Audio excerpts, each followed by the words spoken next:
औज़ुबिल्लाहिमिनश्शैतानिर्रजीम बिस्मिल्लाहिर्रहमानिर्रहीम। तो कैसे हैं आप सब? उम्मीद करता हूँ कि आप सब ठीक ठाक होंगे और खैरियत से होंगे। तो आज के इस लेक्चर में हम पढ़ेंगे Mendel and his laws of inheritance. मतलब कि पहला जो टॉपिक्स हमने पढ़े थे वो थे डी क्रोमोसोम्स एंड डीएनए के बारे में। अब जो आपके टॉपिक शुरू हो रहे हैं 6.3 एक्सरसाइज से, वो हो रहे हैं जेनेटिक्स के। तो इसमें हम मेंडल के बारे में पढ़ेंगे और उसके लॉज जो कि उन्होंने इनहेरिटेंस के बारे में दिए थे। सबसे पहले हम इंट्रोडक्शन पढ़ेंगे कि मेंडल कौन था और उसने किस चीज़ पर एक्सपेरिमेंट की और कौन से मुल्क से ताल्लुक़ रखता है, उसका पैशन क्या था, ये सब कुछ हम पढ़ेंगे आज के लेक्चर में। गिरगिट जॉन मेंडल एक हिस्टोरियन मोंग था। मोंग हम कहते हैं पादरी, मतलब कि कोई क्रिश्चियन होते हैं तो उनमें पादरी होते हैं, तो वो एस्टूरियन मुल्क है उसका पादरी था। उसने क्या किया कि carried out breeding experiment with garden pea Pisum sativum. उसने गार्डन पी पर एक्सपेरिमेंट किए, बहुत सारी उनकी ब्रीडिंग करवाई। तो Pisum sativum is the scientific name of garden pea. He explained the mechanism of heredity. इसने क्या एक्सप्लेन किया? इसने हेरिडिटी का एक्सप्लेन मैकेनिज्म जो है वो एक्सप्लेन किया मरूसियात के। He is known as father of genetics, और इसको मेंडल को फादर ऑफ जेनेटिक्स का से पहचाना जाता है। He studies 7 traits. इसने इस गार्डन पी प्लांट के 7 ट्रेट्स करते हैं हम करेक्टर्स को इसने स्टडी किया पी प्लांट का 1 बाय 1 एक एक करके इसने इस पर एक्सपेरिमेंट की।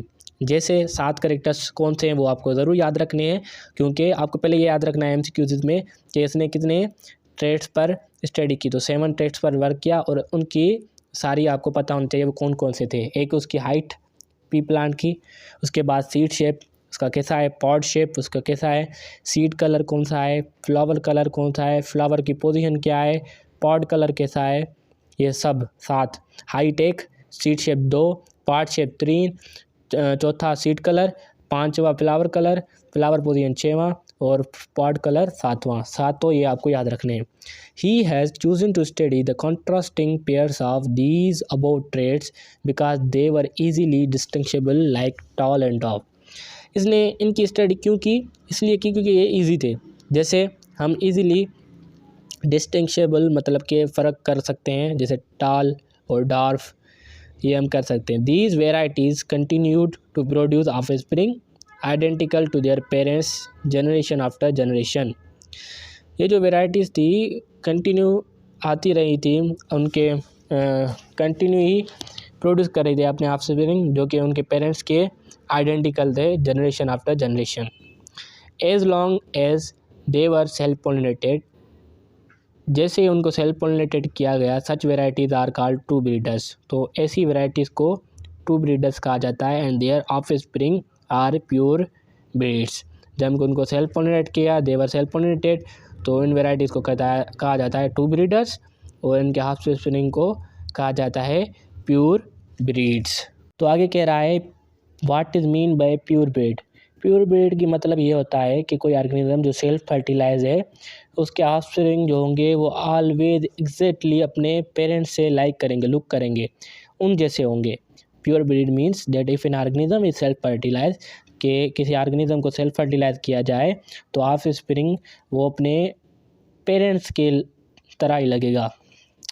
If parent P plant is टाल, अगर कोई पी प्लांट है और वो टाल है, एंड हैव पर्पल फ्लावर्स, उसके पास पर्पल फ्लावर्स भी हैं, परफॉर्म सेल्फ पोलिनेशन, अगर हम उसमें हम सेल्फ पोलिनेशन करवाएं टू प्रोड्यूस नेक्स्ट जनरेशन, उसकी न्यू जनरेशन प्रोड्यूस करने के लिए, the offspring will always be टाल and have purple flowers.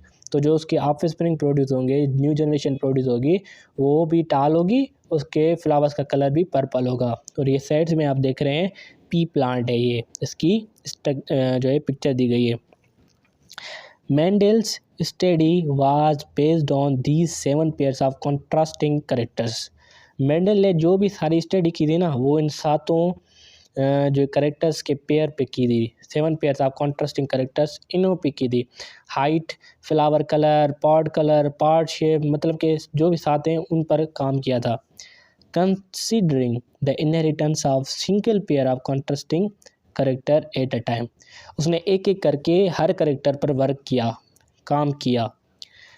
He counted and recorded the parents and offspring of each of his class. उसने क्या किया कि ये सातों कॉन्ट्रास्टिंग कैरेक्टर्स जो उसने जिस पर उसने स्टडी किया तो उनको इसका ये काउंट कर रहा था और रिकॉर्ड कर रहा था उनके पेरेंट्स और ऑफस्प्रिंग को हर क्रॉस करने के बाद। जब उनको क्रॉस कर रहा था फिर उसकी न्यू जनरेशन आ रही थी, ऑफस्प्रिंग प्रोड्यूस हो रहे थे, तो सब काउंट कर रहा था और रिकॉर्ड कर रहा था, किसी चीज़ पर लिख रहा था। His keen interest in mathematics led him to the formulation of certain hypothesis. इसका जो इंटरेस्ट था, कीन मतलब कि दिलचस्पी थी मैथमेटिक्स में थी, तो इसने एक हाइपोथेसिस सर्टेन हाइपोथेसिस फार्मूलेशन में मदद कर रही थी, which led him to present laws of genetics, जिसने इसकी मदद की कि भाई अब आप ना जेनेटिक्स के लॉज प्रेजेंट करो, लोगों को बताओ कि लॉज ऑफ जेनेटिक्स। थोड़ी सी मैं आपको हिस्ट्री बता दूं कि मेंडल ने अपने काम जो किया था वो एक साइंटिस्ट का ग्रुप था उनके पास लेके गया था, अभी मुझे याद नहीं आ रहा कि कौन सी ऑर्गेनाइजेशन थी वगैरह, लेकिन मेंडल को रिजेक्ट किया गया था। उस वक्त लोगों ने इस पर ध्यान नहीं दिया था, तो जब ये मतलब कि ज़िंदा था, लेकिन जब ये मर गया तो फिर उसके बाद इसके वर्क को चेक किया गया था। फिर उन्हीं साइंटिस्ट ने जो है इसके काम को देखा तो वो एग्जैक्ट सेम नज़र आया, तो उन्होंने कहा कि भाई ये तो मेंडल ने पहले ही बयान किया हुआ था, तो हमने नहीं माना था, लेकिन ये सच कह रहा था, सही कह रहा था। तो इसका सारा क्रेडिट मेंडल को दिया गया, और जो भी ने स्टडी की थी इसने लॉज दिए थे, जो है law of dominance, law of independent assortment, बहुत लॉ दिए गए थे जेनेटिक्स के बारे में, जो भी इंफॉर्मेशन थी, तो उसका क्रेडिट मेंडल को गया और मेंडल को ही लक़ब दिया गया फादर ऑफ जेनेटिक्स का। तो this is all about the Mendel and laws of genetics, वो हम आगे पढ़ेंगे। इस वीडियो को पसंद आए तो वीडियो को लाइक करिएगा, शेयर करिएगा। मिलेंगे इस लेक्चर में, तब तक के लिए अपना ख्याल रखिए। Wish you best of luck and I love you.